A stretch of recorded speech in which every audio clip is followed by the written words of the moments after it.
Welcome, y'all, to Beyond the Deals podcast. I'm your host, Gabrielle Simmons. I am here today with a special guest. I do say special for everybody, by the way, but you're also special. Yeah, like good special. Yeah, the good kind of special. Burke Atkerson. Close enough. I totally just nailed it. butchered that. No, I said it right. Okay, Burke Atkerson. Yes, and Burke's going to be sharing with us what he does in the lending space, real estate space, and some off-market deals that he offers as well. Before we get into our full introduction of Burke, I do want to mention our sponsor, Builders Outlet. Builders Outlet is your go-to for windows, doors, trim, and cabinets. Located here in Denver, Colorado. Check them out by going to buildersoutletco.com. Plus, it's just a really cool spot to visit. Yeah, in person. You've been there? Yeah. Yeah, it's really cool. When I went there, I'm like, I didn't know that you guys do like custom windows and doors and all that too. Like that's not something you see every day. Yeah. Plus the smell of wood in the air. Yeah, the shop. Smells like fresh wood shavings or something. It's good. Yeah, amazing. All right, Burke, tell us a little bit about you, where you are at currently in your real estate space, what you do, and then I'll also be asking you about little Burke in your life when you first started. Oh, I love that. I love little Burke, so thanks for bringing him up. Yeah. I'm doing all kinds of things in real estate, and sometimes it's kind of disorienting. Something I've realized about myself is I have to be juggling a lot of things. Otherwise, I get really bored. Like if I had one thing I was doing, shoot me, because I'm not content, but I'm not driven really. If I'm just doing one thing, if I'm handling more than I could handle, that's when I'm like alive, and into it. So I'm handling more than I could handle. And what is that? So lending, right? You have Arise Capital. Yeah, absolutely. So I am a real estate investor. I'm an author. I'm a coach. I'm an educator. I'm a hard money lender, and I'm a fund manager. So I'm raising capital I'm raising $20 million right now for a fund. Nice. And then that's a part of another startup that we just raised 9 figures for. Wow. That I'm really excited about everything that's materializing to that. And it's a whole family of funds that we're putting together. Wow. And, I feel very competent on the real estate side and the deal side. Where I feel weak is the private capital side and the hard money side. So that's where, that's what I'm focusing my energy on right now while we raise capital. So that when we're in full time, deploying 50 million plus into real estate deals, right. I think 12 million of it will be earmarked specifically for hard money. The rest of it for, value add multifamily deals and stuff like that. Nice. So I feel weak in the hard money space. And that's what I'm doing right now. I'm like, well, I need to get my reps in now. That's the newest thing. Yeah, it's the newest thing for me. And I'm like, it's a learning curve and I love it. And I've done, I've worked with dozens of hard money lenders. But just to know, okay, what's the back end of the business? What's it take to get people who want to get deals done? Right. So I'm building out that side of the network as well. And so are you strictly focusing then on the raising of the capital and not so much like where to park the funds? Yeah, it's probably right now it's the worst time of year to be raising capital. So we're going into full-time capital raising mode probably in the summer. I've got some partners involved in that as well, other than general partners. So right now I'm focusing mostly on educational content, building out a community of real estate investors online, providing free courses, training on fix and flips, and then servicing loans as well and originating them. Awesome. I would love to learn more. So I know we'll be having some conversations about you coming in and doing some workshops here with our community. Yeah, Uriah and I would love to, teach some stuff on wholesaling or fix and flips and however we could help. But especially I love what you guys are doing here, by the way. Thank you. Anything I could do to support. Thank you. Especially though, like the raising capital, right? Like that's something that a lot of us in the real estate space, you're going to a different level, right? When you're talking, most of us know single family, most of us know wholesaling and buy and hold and fix and flip, but talking about like bringing together syndications where you're putting together millions to purchase apartment complexes and commercial buildings. Like that's a whole nother level. Oh my gosh. It's very different. The Yeah. business is different. The people you're working with is different. It takes longer to see the results of the stuff you're working on. Oh, You know, yeah. if you do a flip, you see results instantly. You know, within 3 months to 6 months, you're seeing a paycheck, maybe a little bit slower the last 2 years. But yeah, it's very different. It's different mindset going into it. You know, and you're talking with accredited investors who are savvy Yeah. people. No And more so- than you do a little bit in some things. Always, You're like, always. And I'm not going to be the guy that acts like I know more than I do. Yeah. I go into those conversations. I'm like, what can I learn from you? Yeah. Like you've been investing, you know, for 20 years in deals like this. Like, Right. what are you seeing? What are you learning? Yeah. No, that's awesome. And what made you want to get into that space? I think when I first met you a couple years ago, a few years ago, you were primarily single family focused, right? So what made you want to get into that different space? Oh, it's economies of scale. So I'd love to tell some of my backstory here, but Yeah, please. yes, I got into some flips. When was it? 7 years ago was my first flip. Uh-huh. And over time, I'm not sure how much to tell about my story. That's I'm kind of delaying here.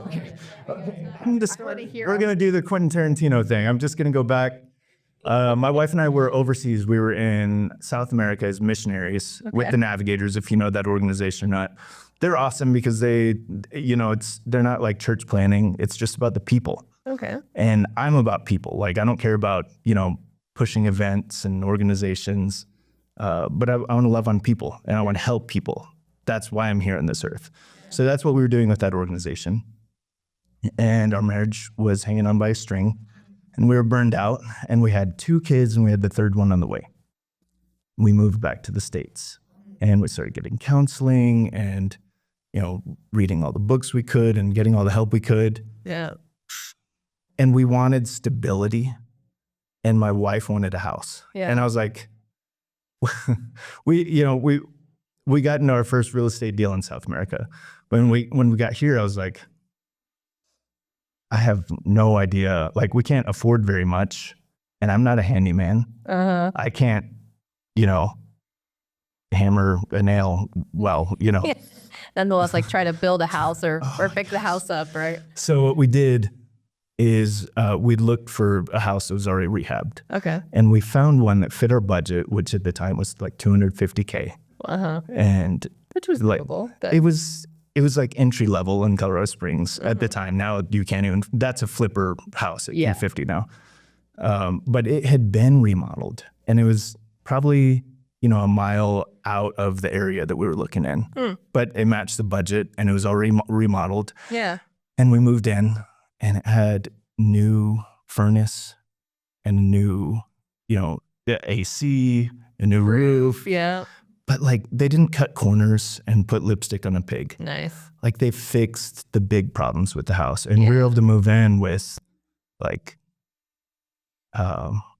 peace of mind. Yeah. Yeah. And it helped us do our work to save our marriage. Mm-hmm. Like it kind of created just enough stability for us to get to the other side of that battle. Nice. And, we're hanging on by a string. I know a lot of people that sometimes it's not worth the fight. Right. Like some people don't make it through the fight. Yeah. And I don't know how we did. I think that was a miracle. Yeah. But moving into a house that was rehabbed was part of that miracle. Wow. Like that guy was solving problems for us that we couldn't afford to solve. Right. And that's such an interesting thing for you to say, because I don't think most people would contribute how positive it can be to move into a home and have stability and not have to worry about it. Yeah. But being somebody who purchased a house that was flipped, and that, but it was really taken care of in a good way, not lipstick on a pig, like you mentioned, and just experiencing that peace of mind that comes with it. Oh yeah. That's super valuable. We used an FHA loan, and we used the CHAFA program with Colorado. So we had no down payment. It was down payment assistance, right? I think $7,000 came out of our pocket to make that deal happen. Nice. We had consistent cash flow, but we didn't have, money saved up. Like that was basically all we had. So if the furnace went out. Right. We were screwed. Then yeah. You know, like it was such peace of mind to know, oh, it's all new. Yeah. Literally, you know, new kitchen, new bathrooms. Like, Right. what a gift that we couldn't have afforded otherwise. When shit hits the fan, we would have been stuck. Yeah. So you guys have this house. It's beautiful. It's everything that you need. And then what? How do you get into like doing deals? So, you know, everybody's seen HGTV. Like I had this idea of what fix and flips were like, and I thought investors were just screwing over people. So this experience for me showed me that people, like investors, were actually solving problems in the marketplace that entry-level home buyers can't afford to solve. Yeah. So I fell in love with that. I was like, this is a way that I could help other people too. Like it's been a blessing in our life. I want to be a blessing. Yeah. So we started, you know, looking for a first flip, and I got my real estate license, and I started, you know, saving up for, you know, down payment, whatever I could do to, and then just reading everything I could, learning everything I could. I think I was, you know, drinking up 2 books a week at the time in real estate, just everything I could. Wow. And then, you know, we got in our first deal about 7 years ago, and it could have made about 40 grand in profit for me. And everything worked out well, but somebody came and looked at the house before it went on the market. She was a sweet lady who had, she takes in adults with special needs Okay. and just takes care of them. And that's her income, right, from the state. And she couldn't afford 420, which is what I would have put on the market for. Yeah. And it would have sold for more than that. But she could afford 400. That was her max. Wow. And, you know, I probably should have put it on the market to really make as much as I could on it, right? Yeah. But she walked in the house and she was crying because it was such a good fit. And she got bid out of, you know, like 8 other houses over 6 months and was giving up hope. Yeah. And she walked down into the basement, and the basement had a little bedroom that went off of the basement living room had a little bedroom that went off the living room. Sorry, I'm giving way too many details right now, but I love this. sometimes I like to tell stories. Yes. Okay, good. So she was crying because she was picturing that whole living room downstairs to be her bedroom. And then upstairs, where all the family bedrooms were, that's where the patients or the patients or, you know, their family essentially was going to stay. And then if she made that her bedroom, then this back bedroom off of the living room could be made into a little reading area. So like it's her little escape. Yeah. And it's like what she'd always dreamt of. Like, so she made it a library and put a chair in there with a lamp. And she just reads in there. You sold it to her. I was like, I had to. She started to cry because it was so perfect. And I was like, I want this lady to live here. Yeah. Even if it cost me, you know, 20 grand extra that, you know, would have been in my pocket. So you would have made 40, but you made 20. Yes. Okay. And it was, I'm like, I'm hooked at this point. Like I'm solving problems. Yeah, you get that like high of like, not only did I just close the deal successfully, I just flipped a house successfully and made a little bit of money. Not as much as I could have. Right. But you also feel that like emotional satisfaction of, holy crap, I just made somebody happy. And that was the whole reason why I got into this in the first place. Gosh. Yeah. And brought value to this house and this neighborhood in a way that, you know, entry-level home buyers usually can't. Yeah. It was really a blessing, like all around, a blessing to be a part of. Yeah. So, you know, I was hooked. Yeah. I was so hooked. Over time, I've personally done a little over a dozen on my own. Okay. And I've done dozens as JV with other people. Nice. And then I started up a construction company Okay. where all we did was flips for investors in Colorado Springs and Denver.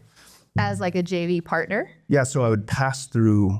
Yeah, so a lot of them I would take a JV position, like 20%, and then charge a project management fee and then pass through all the expenses to them. But I'm controlling the cost for them. Yeah. I had investors who'd never been to Colorado, who never walked the properties, and they walked away with profits. Nice. And like I was just handling it all. And the thing is, it was exhausting. Really? So I walked away from that model. It wasn't worth my time. So ultimately. Let's break that down a little bit more. Go for it. For our listeners, like what does that look like? So what were they bringing and what were you bringing so that those two parties were able to do a deal together? They were bringing the capital. the Okay. capital to the table. And the person bringing the capital to the table is taking on more risk. Yeah.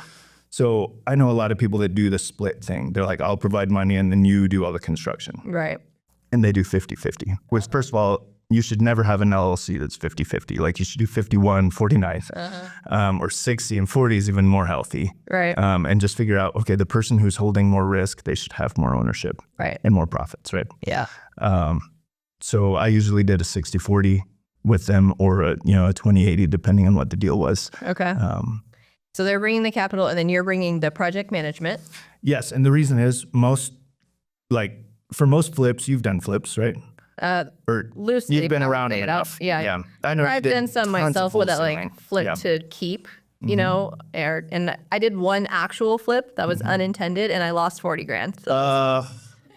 Was it when interest rates were going up? No, it was a bad buy on my part. Like I totally didn't do enough due diligence. It had foundation issues and I couldn't hold it. I couldn't rent it. It was a nightmare. Lost 40 grand on my only actual flip. I've done that. Yeah, it was not cool. Yeah. But anyways, They can't all be winners. And actually 40% of people doing their first flip, 40% of them are losers. oh man, Not the people, the deal. we feel like, We feel like it was so, yeah. but yeah. Yeah, so statistically, I mean, it lines up. And then over time, it's like, well, are you just out of the game? Which it's okay. Yeah.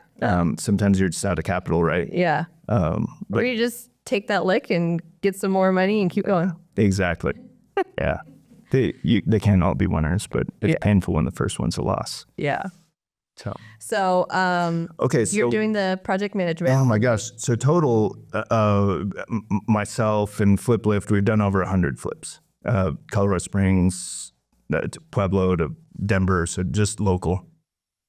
But I like the idea of doing it outside of state. And so I toyed with remote models and I played with the idea of it. I was like, okay, if there's some way to do the project management from remote, and I know one guy who's doing that, about 500 flips a year, Wow. who, he's out of Atlanta and he has an incredible system that works anywhere in the States. Nice.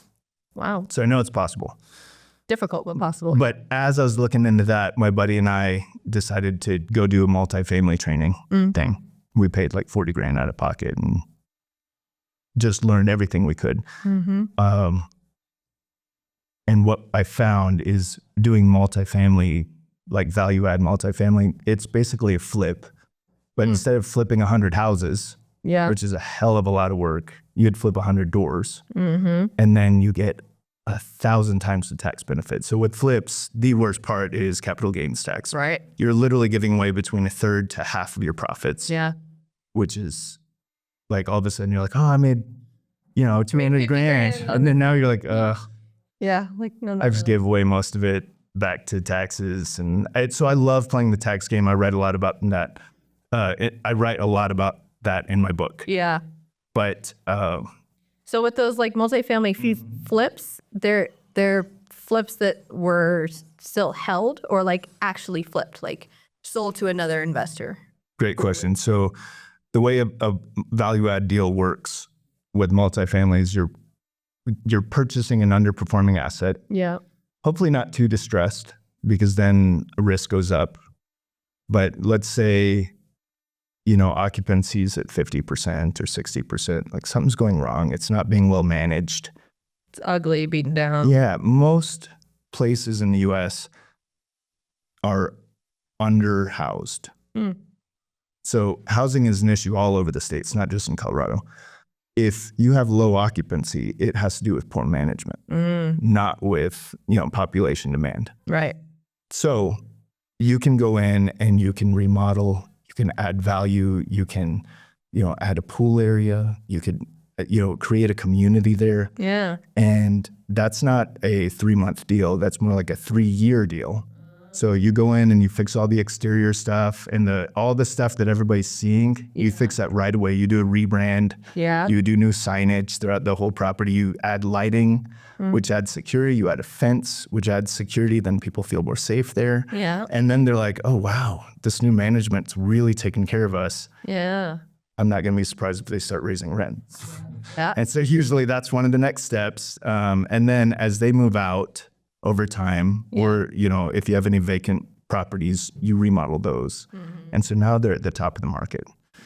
And with multifamily, you're not valuing the property in the same way with comps as you would with residential. So you know how that works, right? Yeah, I dealt with multifamily. Help me understand. Yeah, so it's based on the cap rate. The cap rate is based on the net operating incomes, and that is cash flow is the word we use in residential real estate. In commercial, it's the exact same thing. We just call it NOI. Yep.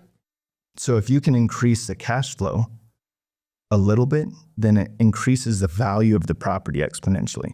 So I could give an example of that. Let's say you have 100 units in an apartment building, and you paint stripes on the sidewalk and you put numbers, and now you have a way to say, hey, if you want a designated parking spot, then it'll cost you an extra, $50 a month to your rent. It's not a great example of value add play. No, I get it. Yeah. But let's say 50% of them start paying for that premium. Right. Well, now how much did I say? $50 more a month. 50. So 50 times 50 is what, 250? Yep. Oh, is that 2,500? 2,500, yes. So 2,500 more Not my strong suit. per month on, can I have a phone? I'm going to do the calculation here. So it's $2,500 more per month. I'm going to tell you how much the value just went up on the entire apartment complex. $2,500 per month. Multiplied by 12. That's 30 grand. Yeah. And then let's say the cap rate on average is 5.5, which it is maybe 6%. But you just increased the value of the entire property by $500,000. Now, how did you get to that? Okay. So it's based, the cap rate is based on the NOI. Yeah. So it was 30 grand, right? Yeah. That's the increase that you had on Annually. cash flow, which is NOI. You just divide that by the cap rate, 5.5%. Okay. And that gives you literally added $500,000 of value to your sell price from that little move. Wow. So imagine if... And how much does that move cost you, right? Because it's not going to be that much. That would probably be a $15,000 project. Right. Max, like 10 grand maybe to paint them and put numbers. Yeah. Wow. It's amazing how different you analyze the numbers when you're looking at the multifamily and the buy and hold, especially. It's not just looking to actually flip it. Right. Yeah. Yeah, and then you have economies of scale on your side. So you can have one contractor come in and over 6 months remodel all 100 units. Yep. And, add value to all of them. You can't do that single family. You can't have one contractor do 100 homes for you in 6 months. That would be. And then, so then the work is discounted, right? They're willing to take a little bit less on each door. Yes. Because they know that they're going to get to do the entire complex. Yeah, totally. And so then what's the exit strategy with that type of structure? If I'm the investor in on that type of deal, I'm looking to hold that, right? You can. So it could be a really good cash flow play long term. Yeah. Usually you're going to have bridge financing for 2 years on average. And then once you get your occupancy up over 80%, you'll want to refinance that into a better commercial loan, a bridge loan. Got it. Interest rate. So that's the difference between 10% and 7% or 11% and 8%. Right. Amazing. So you can refinance it and hold it. Yeah. But the value add play is to put it back on the market. So what you don't want to do is get it all the way up to 100% market rents. Oh, how come? Because then you're going to limit who you could sell it to. So if, let's say you get it up to 90% market rents, then you could, you're leaving some meat on the bones for the next investor. Yeah. So then it could be somebody who just wants a cash flow play, or it could be somebody who still wants value add plus cash flow. But if you max it out, then you're limiting yourself to only people who want cash flow. Oh, Does that make sense? Yeah. Sure, you'll want to leave some meat on the bones for the next buyer. Yeah, for them to have the option. Yes, to and choose. You'd be like, there's 10 more units you could invest in and add value, and they're like, oh yeah, I'm gonna make an extra $1 million on this. Interesting. That's very interesting. Yeah, it's a very different strategy. Yeah, and it's more of a team. I think real estate in general is a team thing. It's not a zero-sum game. it's everybody wins. Yeah. If you win, I win. And you've been in the business long enough. Like when you're doing well, all your friends are doing well. Yeah. You know, and everybody's getting better deals, and like you're able to find a good deal for someone else, and then they, Yeah. you know, find something for you, and it's like this mutual thing. Yeah. That's very true in commercial as well, but you actually end up forming an official team of people that are part of what you're doing in the commercial space. Okay. General partners, and then if you're syndicating it, you'll bring in some limited partners as well. But I love people. That's what, like, I want to solve problems for people. I want to help people. Yeah. I want to like be on team with people, Yeah. partner with people as well. And that's why you have like your cigar night, right? Like your meetup. Like what inspired that? Like it sounds like it's a perfect community to like build those relationships with people who have similar interests. Yeah. Not just real estate, but cigars. I didn't even mention that. So I have so much going on. That's called Fire Nights. Fire nights. Yes. And so I have another book that I wrote called Fire Nights, where I give this whole model to men, basically. Although I'm going to do a co-ed one coming up here in a few weeks. Yeah, we need it too. I'm excited about that.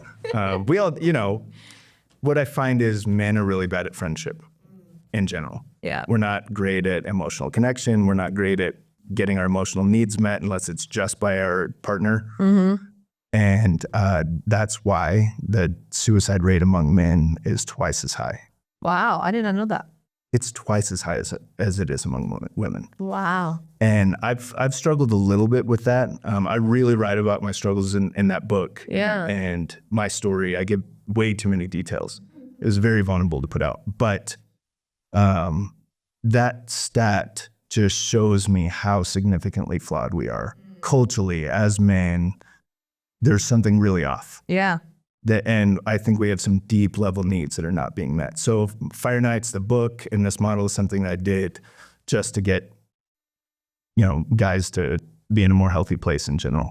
I love that. And so we get together, we light a campfire, and we, you know, half of us will have cigars, and you know, some of them are AA or sober, and some of us will have whiskey, and just depends on who's there. But it's just a place where guys can open up and have good conversation. Okay. I can't remember what got us on that, but it's another of these balls that I'm juggling in the air. And that's one I do because I need it. Yeah. You know, like we have all these professional things that I love. Yeah. But that's something I'm like, I can't put all this weight on my wife's shoulder anymore. Like that almost wrecked our marriage. Uh-huh. You know, I need to be able to invite other men into my heart spaces, for lack of better words. And have a community. Yes. Yeah. So it's not even real estate focused. It's not even. Yeah. I have another one that Uri and I are starting, which you've got to get him on your podcast. Yes. He's such a good buddy of mine. He's sitting here in the room with us, but we're doing one called Flips and Sips.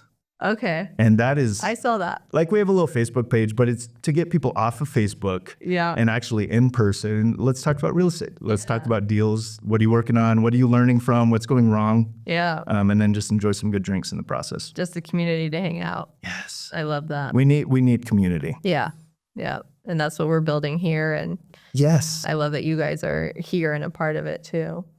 I actually really love that you guys are doing that. Thank you. And I feel like you're doing it well in a way that most people aren't. Like everybody's talking about building community, but so they could sell some product. Yeah. And you guys are building community with people showing up to events. Like you're creating connections. You're providing the space for those education, all of it. And the what I'm most excited about in this space is weeding out the bullshit, like weeding out the people who aren't really here to do what they say they're here to do. So not just like, initially it was like, oh, you have to be like a real deal maker. Like you need to be able to do all these deals and show us that you've done all these deals to come join the community. And then, as we're like playing with ideas and stuff more, it's like, well, no, we want this to be a space for newbies too, who are learning, and we want to provide a plethora of resources in that space as well.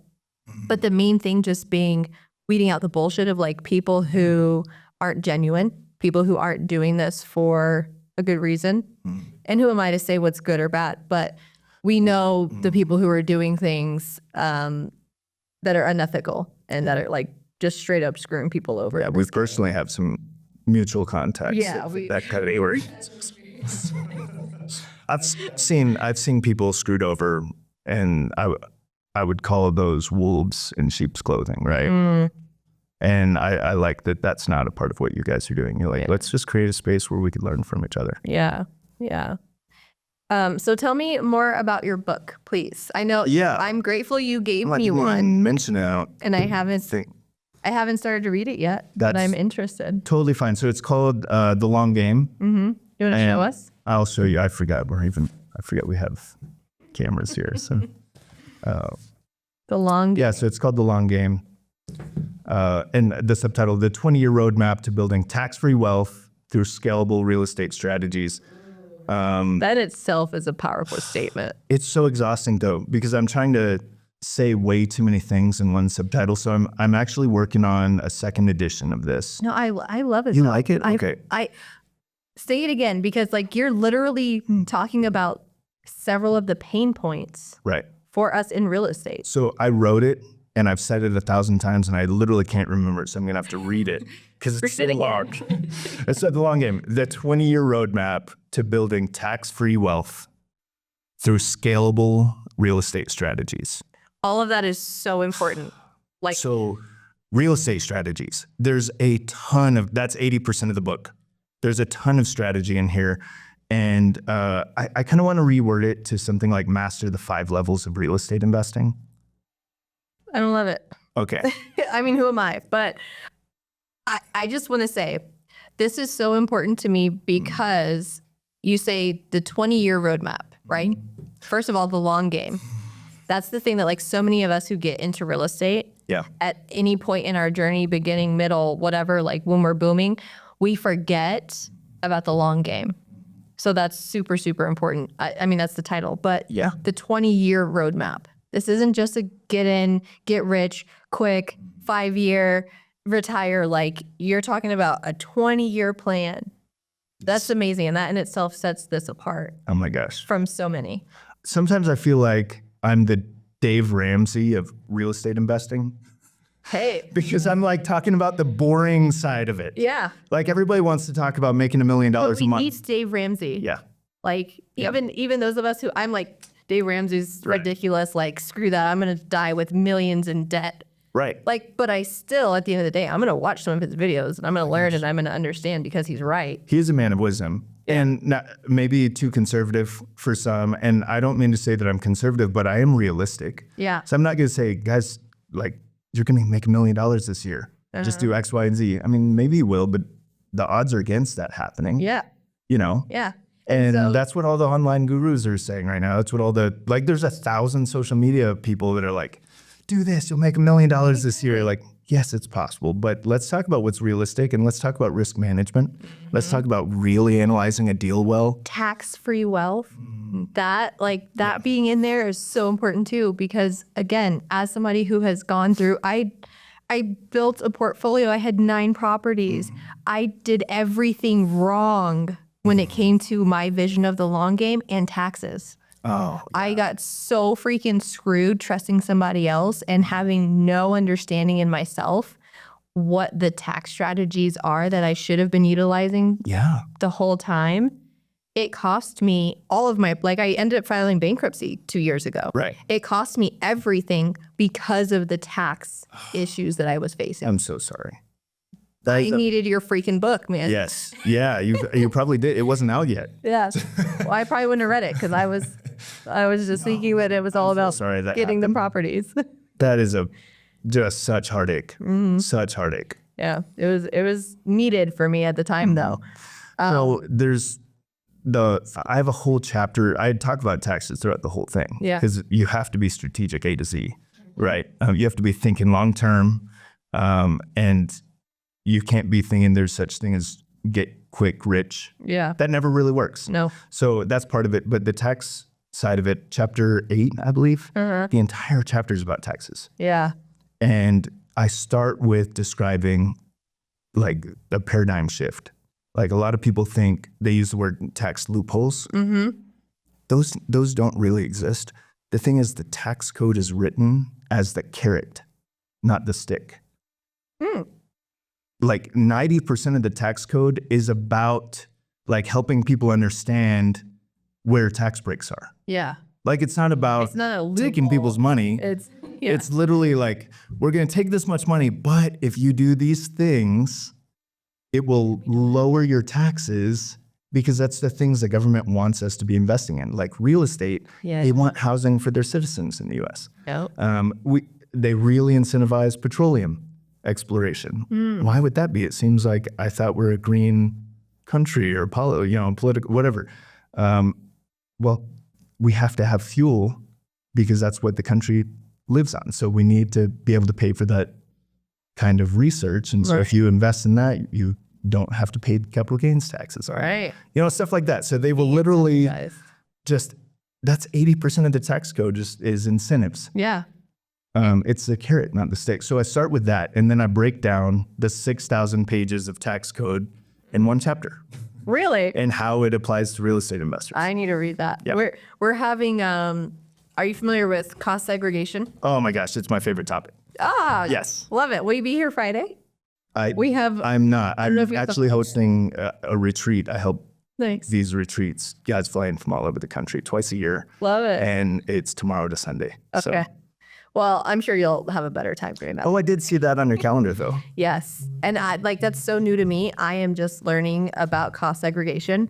And I'm like, holy crap, like everyone who does real estate needs to know this. You should have known that. Yeah, exactly. If you had a big capital gains year, like. I was doing just your normal depreciation, straight line. Yeah. And now understanding how this works. And it's like, if you buy one property every year, like how that can get you money back, even in taxes, like that's insane. Knowing that. I do talk about cost segregation, and there are bonus depreciation, accelerated depreciation, but I do want to say something to real estate investors as a tip. So here's a tip about cost segregation.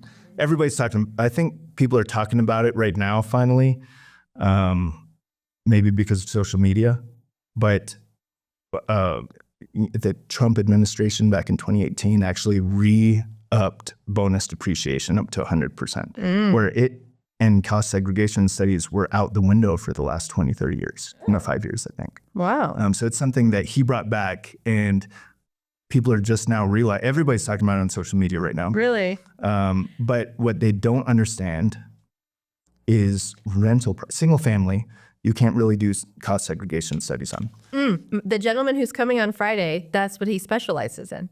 Perfect. So with rentals, that's where it's trouble, or it doesn't actually work with the IRS.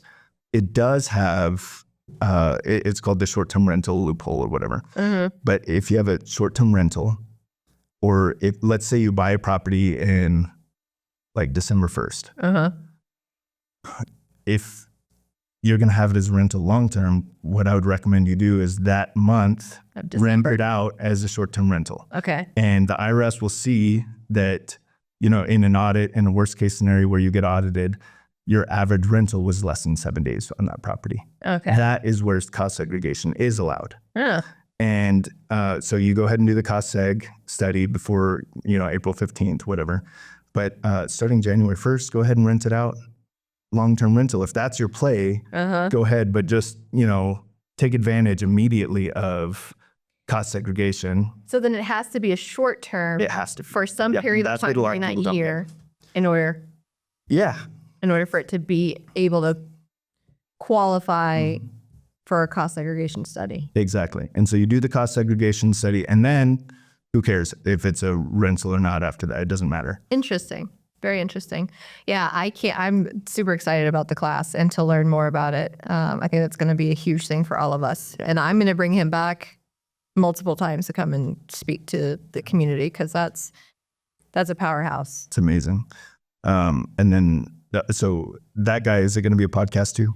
No, he will be here have him separately come out and do a podcast, just to make sure you're hitting the same listeners again. But this is like really important education topic. Yeah. And I never even heard of it. Like, really? Yes. And I've been investing for going on 5 years, and I never heard of cost segregation. When I talk to investors about investing in our fund, that's a big part of our strategy, is maximizing cost bonus depreciation as much as we can. Yeah. For our investors. Love it. Who qualify for it. Yeah. And So I'll bring it up to them, and literally half of them, and these are accredited investors they have a lot more money than an average person, right? Right.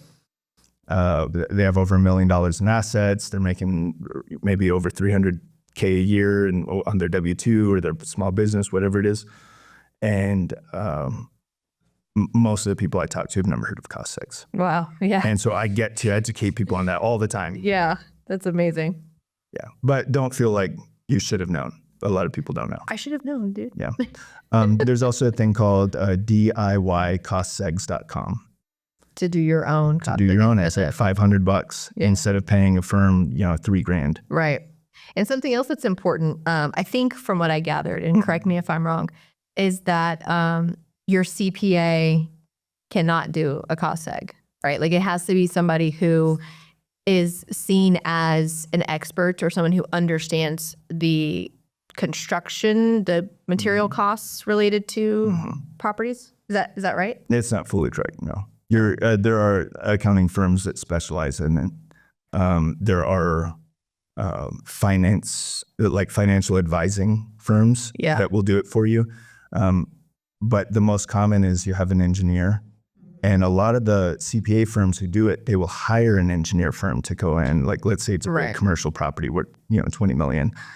They'll actually go and detail out every piece of the property for you, and then they get it to your CPA. Your CPA has to prepare the files for your taxes. Yeah. Now the CPA, just in the IRS's eyes, the CPA is not a expert in that. So they themselves, your CPA, typically can't do a cost seg study. So with single family, you're just getting the data on the home. So it doesn't have to be as detailed. Okay. You don't have to be an engineer in construction to do that. You as a homeowner could do that, or your CPA could do that. Okay. Good. It's good to understand that difference. Yeah. But it just, what I would look for when you get a cost segregation study done. Sorry, I don't even know why we're talking about this so much. Half the people haven't even gotten a description of what that is yet. So Explain. Okay. Yeah, so cost segregation, and I go into this in chapter 8 under the section on accelerated depreciation. Yeah. There's straight line depreciation, which is 27 and a half years on a single family home. Right. So you'll be depreciating that exact same amount every year until you run out of depreciation on that asset. Right. Accelerated depreciation allows you to accelerate a lot of it the first year, the first few years, and then it slows down later on for the remainder of the term. And the way that works is, let's say they'll detail out all the pieces of your property. Land cannot be depreciated, right? So they'll separate that from the value of your property. Okay. And then they'll find all the other things like light bulbs and windows and carpets, toilets. Like those things don't last 40 years, right? 27 and a half years. They might have a 10-year lifespan or a 15-year lifespan. And so the engineer will make a report of every single item in that property. And usually you're able to write off as much as 50% of the value of that property year one. Okay. A lot of times like 30%. Right. But sometimes 50%. Right. That's a lot. So if I just bought a house in November That's a short-term rental. for $600,000, let's say, 50% of the value of the property. Yep, not including the land. Not including the land. 50K or whatever. Sure. Take out 50K. So 550,000 cut in half. Whatever that is. That's year one. That's literally more than you paid for your down payment. Yeah. Because of accelerated depreciation. And then bonus depreciation right now is at 40%. Next year it'll be at 20% and then 0. Yeah. But and why is that important? Like break it down even further, because again, like as a newbie investor, I'm like depreciation, like it doesn't mean anything to me. Break it down even further. Why is that important to know as an investor, as somebody who holds rental properties?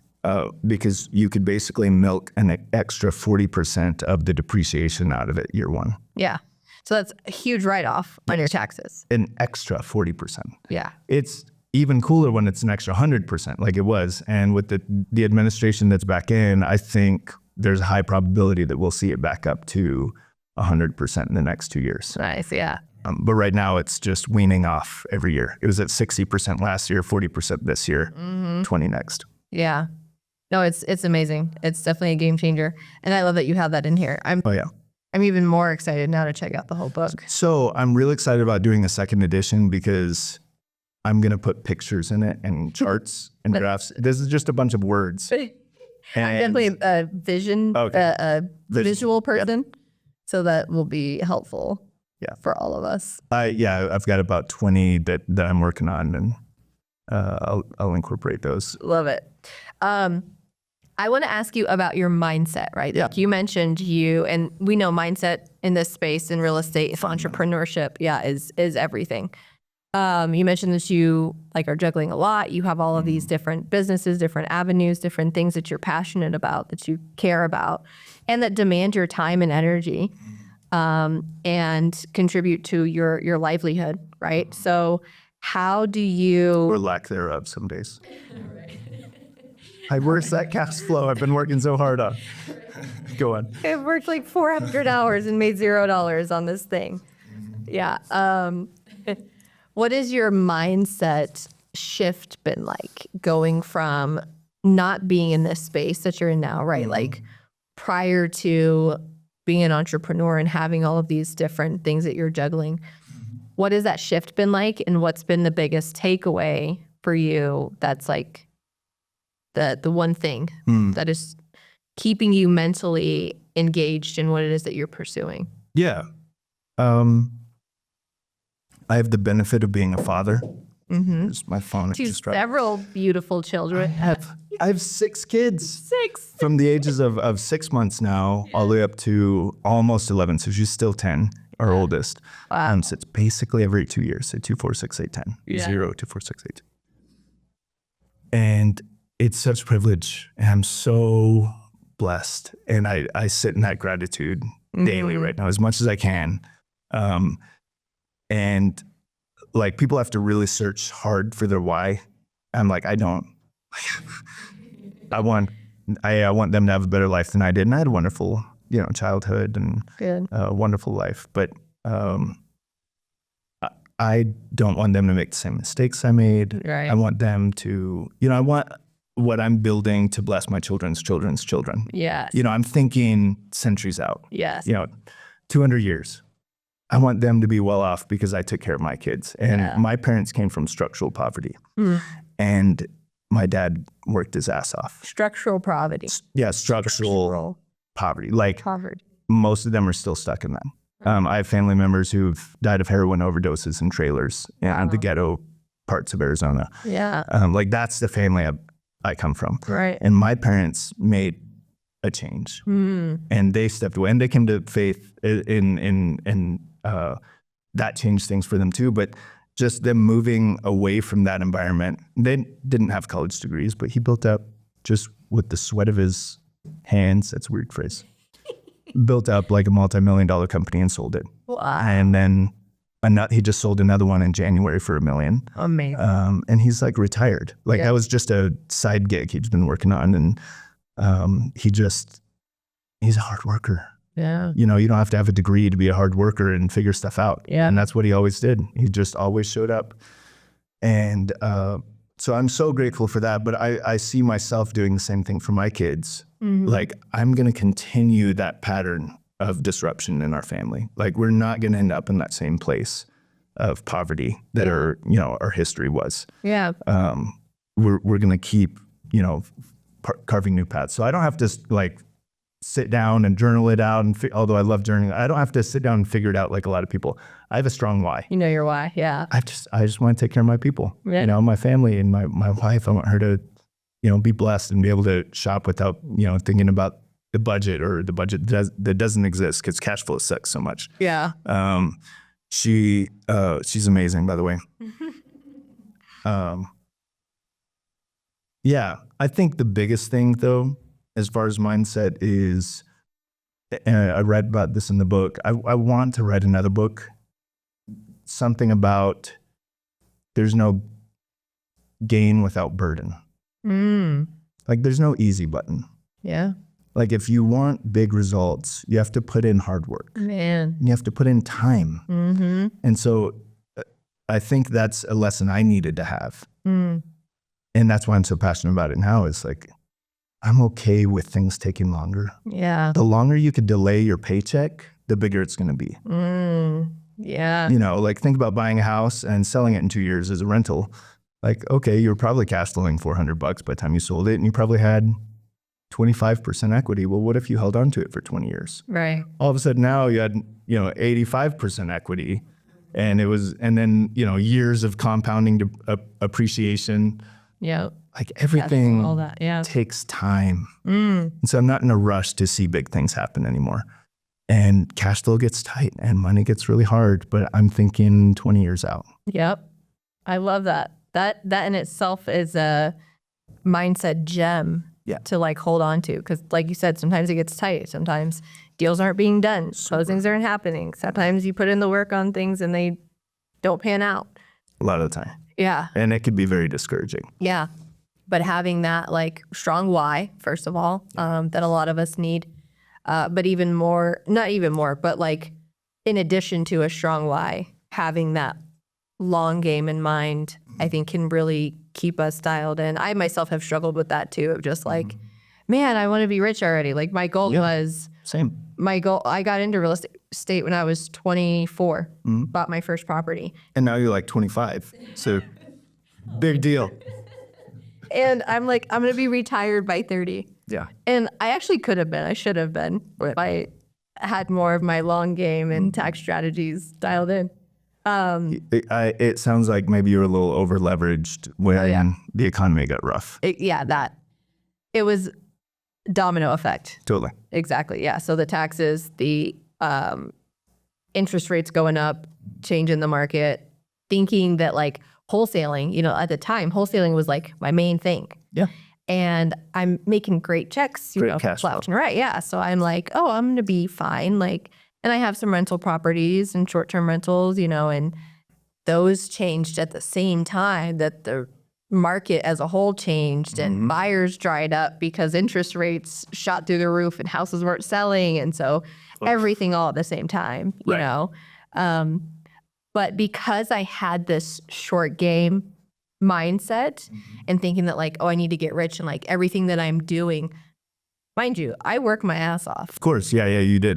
That's when I met you. You were working your ass off in that space and you were hitting out of the park. Like nobody was doing the same kind of volume you were unless they were New Western. Right. Yeah. And because of that, I thought that like, I need to see the fruits of my labor now. Yeah. And, being over leveraged. But I think had I, focused more on my why, but also focused more on like, hey, this is a long-term thing. Zoom out. Yeah, it's okay. Like even just taking those losses and having to sell properties, like if I was more focused on the long game, I would have been okay with that. I would have been more like, hey, it's just part of the game. But I really, I took it really, really hard. That's why you didn't see me. I disappeared off the face of the earth for like a whole year. There's space for that. Yeah. Yeah. And I shut down social media for 5 years. When we moved back to work on our marriage, I was like, I was such a mess. Yeah. And then I, turned it back on slowly and I still hate it, but I get the disappearing thing. Yeah. Sometimes it's necessary. Yeah. But so how do you... There's something really valuable about thinking long-term. So I remember at one point, my wife's amazing. She's so amazing. But at one point I was ready to leave her, which is crazy in hindsight. I think that was 5 years ago. And we'd already gotten through the tough part, but I was like, and so I went backpacking with some buddies and I spent some time with my journal and I closed my eyes and I pictured the end of my life. So this isn't real estate, right? But it's still the same thing you're talking about. Yeah. I pictured the end of my life, like deathbed. And then there on my deathbed, I'm remembering the good memories in life. Yeah. What memories came to mind there on my deathbed? That's kind of this game I'm playing in my head. And it was this highlight reel of all these memories I had with my wife, like, traveling to Paris and like going on a cruise and like making fun of the food and like, which these things haven't happened, right? Like it was on the highlight reel I was imagining. Yeah. And all of it involved her. Yeah. And that's when I realized like, fuck that. It's hard right now, but I'm not going anywhere. Yeah. And I'm so glad that I didn't, right? But it helped me to zoom out and think long term. Yeah. And so I try to apply that same concept in real estate. Yeah. And I'm realizing, holy cow, like that helps me see clearly. Yeah. Because it keeps you from like walking away, right? Like, yeah, it's going to get tough and maybe you need to adjust, you need to change some things. But in your marriage, in real estate, it's like, even though it's tough, like walking away from it isn't necessarily the answer. Right. Because if this is important to you and you're willing to play the long game in your marriage, in your real estate journey, in your how you're contributing to the lives of other people through real estate, you're going to be willing to take those lessons and apply them to just being part of the highlight reel. Like, yeah, I love that. I love that you share that and that you're so vulnerable and open. Yeah, I've never shared that. I'm thinking Uriah's over here. I'm like, I wonder if I even talk to him about it. Yeah. A lot of people say that on my podcast, Really? that they say things that they normally haven't talked about. Coincidence. I'm Yeah. just kidding. No, I think it's me. It is. It is. Yeah. Yeah.